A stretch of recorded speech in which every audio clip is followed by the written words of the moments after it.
Lewis, un homme noir d'âge moyen, avait toujours été fier de sa vaste ferme située à la périphérie de la ville. C'était un héritage familial transmis de génération en génération, et pour lui, cela représentait bien plus qu'une simple terre. C'était un héritage et un mode de vie. En tant qu'homme noir vivant dans une communauté à prédominance blanche, Lewis avait fait face à de nombreux défis, mais il avait réussi à bâtir un réseau de soutien composé d'amis et d'alliés au fil des ans. Il était parfaitement conscient de la dynamique au sein de l'association des propriétaires HOA, en particulier des membres autoritaires qui semblaient se complaire dans l'exclusion et la dénonciation. La plus célèbre d'entre eux était Margaret, une femme qui s'était donnée pour mission de contrôler tous les aspects du quartier, des décorations de jardin à la couleur des portes d'entrée. Lewis savait qu'elle avait un penchant pour les demandes déraisonnables et qu'elle était connue pour ses tendances racistes.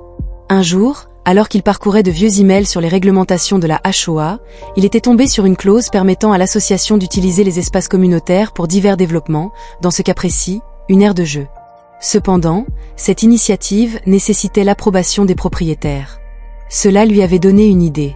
Sachant qu'il serait absent pour un voyage d'affaires, Lewis avait décidé de sécuriser préventivement ses intérêts. Il avait soigneusement élaboré un piège juridique destiné à forcer la HOA à respecter les mêmes règles qu'elle lui avait imposées par le passé. Il avait contacté un avocat pour lui exposer ses préoccupations concernant l'utilisation abusive de ses terres et la construction potentielle du terrain de jeu sans son consentement. Ensemble, ils avaient créé une série de documents pouvant servir d'accord contraignant contre toute construction illégale. Lewis avait préparé le terrain pour la responsabilité. Il avait demandé à son avocat de faire notifier spécifiquement ses contraintes juridiques à la HOA, anticipant leur réaction pendant son absence. Alors qu'il préparait ses bagages, il ressentait un sentiment d'urgence. Il ne s'agissait pas seulement d'un terrain de jeu, mais bien de défendre ses droits. Il connaissait les risques encouragés et, bien qu'il attendît son voyage avec impatience, une part de lui était inquiète de ce qui pourrait se passer en son absence. L'emprise oppressive de Margaret sur la communauté devait être contestée, et il était déterminé à y parvenir. Entouré de souvenirs de réunions de famille à la ferme, il s'était mentalement préparé à la confrontation qui allait probablement s'ensuivre. Ses documents en main, il était parti en voyage, fortifié par la certitude qu'il n'avait pas laissé sa maison sans protection. Au contraire, il avait tendu un piège dont les membres de la HOA auraient du mal à s'extraire. Avec un vœu silencieux de rentrer au premier signe que Margaret tentait de concrétiser son projet de terrain de jeu, il était monté à bord de l'avion, le cœur rempli de résolution. Le jour du retour de Lewis, le soleil brillait fort, projetant de longues ombres sur la terre qu'il chérissait. Dès son arrivée, il avait senti que quelque chose n'allait pas. Une agitation inhabituelle régnait. Les voisins s'étaient rassemblés en petits groupes, murmurant entre eux. Alors qu'il approchait de sa propriété, un bruit familier mais inquiétant lui était parvenu, celui des machines de construction. Son cœur s'était serré. Lewis s'était précipité sur le chemin de gravier menant à sa ferme, et en tournant le coin, il avait découvert une aire de jeu entière installée là où il entretenait autrefois ses terres et sa vision. L'aire de jeu, avec ses couleurs vives et criardes, contrastait violemment avec les tons terreux de sa ferme. Des toboggans en plastique, des balançoires et des structures d'escalade s'élevaient là où il n'y avait autrefois qu'un champ ouvert. Une sensation nausée lui avait retourné l'estomac lorsqu'il avait saisi toute l'ampleur du plan de Margaret. Elle avait poursuivi la construction, et pire encore, elle avait apparemment rallié le soutien de plusieurs membres de la HOA. Se précipitant sur sa propriété, Lewis s'était dirigé droit vers un groupe d'ouvriers qui pensaient assembler innocemment les équipements de jeu, inconscient du cauchemar juridique dans lequel il s'était engouffré. Debout au bord de son terrain, il avait senti sa température corporelle monter en apercevant Margaret, vêtue de son odieux chapeau de soleil et de ses lunettes de soleil, aboyant des ordres comme si elle était propriétaire des lieux. « Vous ne pouvez pas être sérieux », avait crié Lewis, sa voix ferme mais chargée d'indignation. L'équipe de construction s'était figée. Margaret aussi. Elle avait immédiatement revêtu son masque d'innocence. « Louis, nous ne nous attendions pas à ce que vous reveniez si tôt », s'était-elle exclamée, feignant la surprise. « Nous étions juste en train de construire une aire de jeu communautaire pour les enfants. Tout le monde a convenu que ce serait génial pour le quartier. »« Tout le monde ?» Lewis avait répété en s'avançant d'un pas, sa voix basse et menaçante. La dernière fois que j'ai vérifié, selon les règlements de la HOA, toute construction de ce type nécessitait le consentement unanime de tous les propriétaires, y compris moi. Il est évident que vous ne l'aviez pas. Elle avait tenté de le repousser, mais lorsqu'il avait sorti ses documents, sa bravade avait commencé à vaciller. D'autres voisins observant la scène à distance, hésitant entre soutenir Lewis ou rester dans les bonnes grâces de Margaret. « Tu fais des histoires pour rien, Lewis », avait-elle insisté en se déplaçant maladroitement sous son regard accusateur. « C'est juste une blague. » Vous comprenez sûrement l'importance de la communauté? Sa tentative d'apaisement n'avait fait qu'exacerber la colère de Lewis. L'insensibilité de ses mots lui était insupportable. Ce qu'elle qualifiait de blague était une violation flagrante de ses droits et un affront à sa dignité. Une blague? Tu crois que c'est une blague? Tu as empiété sur ma propriété et construit quelque chose ici sans mon consentement. Avait-il rétorqué avec force. À cet instant, il avait planté fermement ses serres dans le sol, sachant pertinemment qu'il avait tous les documents légaux nécessaires pour se défendre. Tu as violé chaque clause de cet accord, et tu vas le payer, avait-il déclaré, tenant devant elle l'avis juridique qu'il avait soigneusement préparé. Il était temps de mettre en œuvre son plan.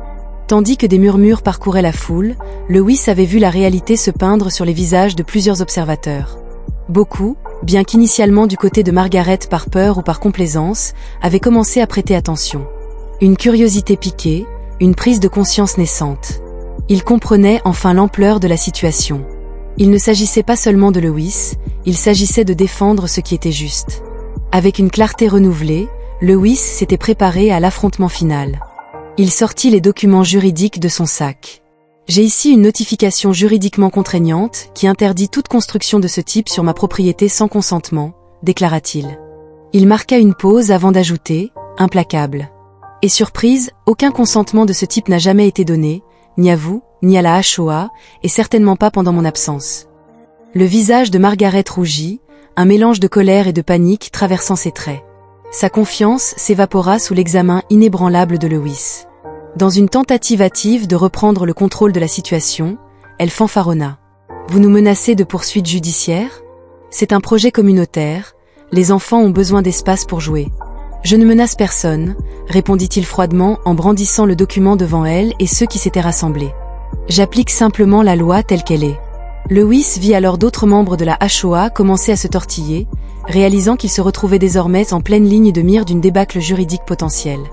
Il ne s'agit pas seulement de vous, Margaret, poursuivit-il. Il s'agit de tenir tout le monde responsable. Alors qu'il se tenait là, la main levée en signe de défi, il tenta de canaliser l'énergie de sa frustration en un véritable mouvement pour la justice. Il se prépara également à contacter les forces de l'ordre. Il savait que de nombreux résidents avaient déjà trouvé des excuses au comportement de Margaret et que certains la défendaient même lorsqu'elle avait tort. Mais cette fois, il sentit que les choses étaient différentes. Dans un geste audacieux, il passa un coup de fil. La foule, d'abord hésitante, commença à se rassembler plus sceptiquement autour de l'aire de jeu. « J'appelle la police », déclare-t-il fermement, pour signaler une construction non autorisée. Alors qu'il relayait la situation à l'opératrice, la réalisation frappa Margaret et ses partisans. Les mêmes règles qui avaient autrefois empêché Lewis de vivre sans crainte s'étaient retournées contre eux, les emprisonnant à leur tour. Lewis vit la panique s'insinuer dans leurs salutations. Les crises justifiant une simple blague se muèrent en chuchotements frénétiques et en dénégations maladroites. « Nous essayons juste de faire une place pour nos enfants », s'écria un membre désespéré de discréditer Lewis. « Faire une place ne devrait jamais se faire au détriment des droits de quelqu'un d'autre, répliqua Lewis, sa voix amplifiée par le poids de leurs actions. Vous le devez à chaque enfant, à chaque famille de ce quartier, y compris la mienne. » Les larmes de Margaret commencèrent à couler alors que la gravité de la situation s'installait dans l'esprit de la communauté. Celle qu'elle cherchait à contrôler s'était transformée en une toile dans laquelle elle-même se trouvait piégée. Chaque mot de Lewis portait désormais un poids qu'elle ne pouvait ignorer. En quelques minutes, le hurlement des sirènes résonna au loin, augmentant à la tension palpable. Margaret, jadis reine incontestée de la HOA, était apparue soudainement accusée. Elle murmurait frénétiquement des assurances à ses partisans. « Ça va passer », insista-t-elle, son visage figé dans un masque de désespoir. « Nous avons le droit de rester ensemble. » Mais la peur collective flottant dans l'air racontait une toute autre histoire. Beaucoup de voisins de Lewis, restés longtemps en retrait, se trouvèrent malgré eux entraînés à observer leur chef, autrefois intouchable, vaciller au bord de la disgrâce. Les sirènes se rapprochèrent. Tous les regards oscillaient entre Lewis et Margaret. Enfin, la police arriva. Lorsque les officiers sortaient de leur voiture, une vague de satisfaction traversa Lewis. Il s'était préparé à cet instant. Chaque preuve avait été soigneusement rassemblée, chaque détail minutieusement documenté.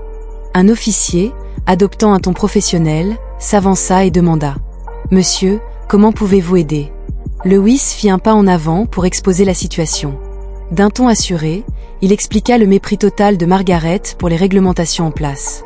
Il détailla la chronologie des événements, brandissant ses documents juridiques pour renforcer sa crédibilité. Autour de lui, les membres de la HOA échangèrent des regards impuissants, comprenant que cette fois, ils ne pourraient pas contourner la loi. Margaret tenta d'intervenir, s'accrochant toujours à ses affirmations précédentes. C'était un malentendu. Nous essayons juste de fournir un terrain de jeu pour le quartier, et il réagit de manière excessive. Mais les officiers virent à travers sa façade. Madame, une construction non autorisée sur une propriété privée est un problème sérieux, répondit à l'un d'eux. Nous devons examiner la documentation pour évaluer la légalité de ce projet. La faute grandit, les consciences s'agitèrent. De nombreuses personnes se sont rendues compte que cette dynamique de pouvoir devait peut-être changer une fois pour toutes. Les voix marginalisées du quartier, ignorées pendant trop longtemps, commencèrent à exiger des comptes. Ce qui avait commencé comme les fanfaronnades de Margaret et ses tentatives d'ignorer les droits de Lewis s'étendait en conversation plus large autour de l'unité communautaire, des droits des autochtones et du respect. Tandis que les officiers prenaient des notes détaillées, Lewis ressentait une vague de fierté pour son choix d'affronter la situation. Il ne le faisait pas seulement pour lui-même, mais pour chaque voisin ayant souffert d'injustice aux mains de la HOA. Un par un, les officiers interrogeaient les habitants. Certains offraient des témoignages confirmant la version de Lewis. Pendant ce temps, Margaret réalisait à peu que la situation tournait contre elle. Ce qui autrefois a une simple farce devenait maintenant une conséquence grave de ses actes. Le sentiment de supériorité qu'elle avait exploité si longtemps la conduisait désormais à affronter des répercussions bien réelles. Au fil des discussions, il était devenu évident qu'elle n'était plus la figure de proue de cette confrontation. Lewis sentit la montée en puissance et le crépitement de l'autonomie parmi ses voisins. Ceux qui étaient restés silencieux sous l'atmosphère oppressante de la HOA trouva enfin le courage de parler. Pour la première fois, cette camaraderie a longtemps été étouffée pour atteindre son plein potentiel. Dans les semaines suivantes, les retombées de la confrontation se propagea dans la communauté comme une onde sismique. La police interrogea Margaret et plusieurs autres membres du conseil d'administration de la HOA sur les violations légales entourant la construction non autorisée. Grâce aux preuves méticuleusement recueillies par Lewis, l'affaire reposait sur une base solide, incitant la HOA à organiser une réunion d'urgence. Une fois la poussière retombée, le quartier s'était réuni dans un forum public. Ce fut une opportunité non seulement de réfléchir à l'affaire du terrain de jeu, mais aussi de discuter de l'importance de la représentation, de l'équité et de l'inclusion au sein de la communauté. Lewis se tint résolu, la tête haute, au centre de ces discussions, tandis que ses voisins rencontraient enfin leur voix. En partageant leurs expériences, il était devenu évident que de nombreux résidents s'étaient sentis piégés sous le contrôle autoritaire de la HOA.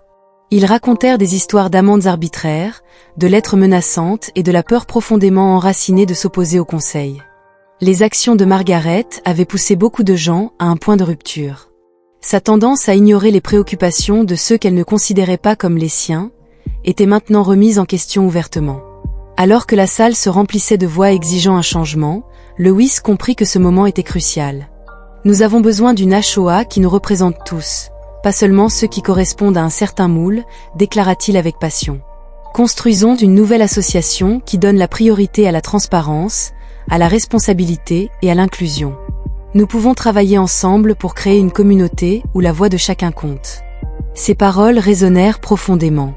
Un par un, les résidents commencèrent à se rallier derrière lui, partageant leur soutien et exprimant leur accord. La vague de plaintes contre la HOA prit de l'ampleur, ouvrant la voie à des réformes sévères ou au démantèlement total du conseil. Une prise de conscience qui laissa Margaret visiblement secouée sur son siège. À la fin de la réunion, un comité fut formé pour rétablir la confiance au sein de la communauté. Lewis fut nommé parmi les membres principaux, une couronne inattendue pour une bataille qu'il avait menée non seulement contre une femme, mais contre un système entier. Le vent avait tourné.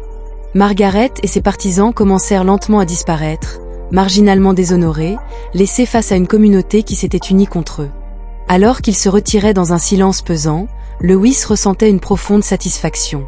Il avait transformé un simple combat juridique en un mouvement contre des obstacles systémiques. Cette victoire dépassait la question des équipements de jeu. Elle représentait un triomphe pour chaque individu réduit au silence lorsque ses droits étaient ignorés. Lewis avait agi au bon moment, transformant l'héritage de sa ferme familiale en une pierre angulaire de l'autonomisation communautaire. Alors qu'il contemplait sa propriété, il sentit l'horizon s'ouvrir à de nouvelles possibilités. Désormais, le rire des enfants pouvait résonner librement dans un espace. un terrain de jeu symbolisant sur l'unité, l'acceptation et la solidarité.